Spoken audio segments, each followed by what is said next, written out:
SG God Hagi binyin la sayla Lagi mukanam yen la sayla Olam binyin isumla Lagi dong nam yen la sayla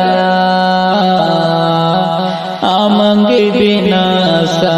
togal tambalangi dong nam yen la sayla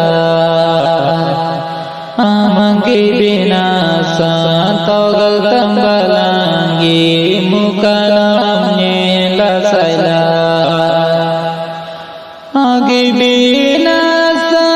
yen la sayla Olam binasa yen la isumla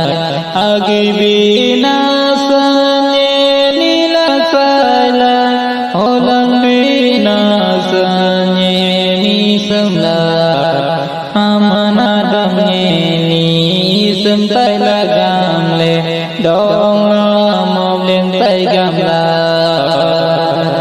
Amanadam yen isum tai lagam le Dong nam len tai gam la Gurmandam mukanam langi Je kului monam langi Goi manam gile powder janam gile monanye langi takarti Goi manam gile powder janam gile monanye langi takarti Jedam la tona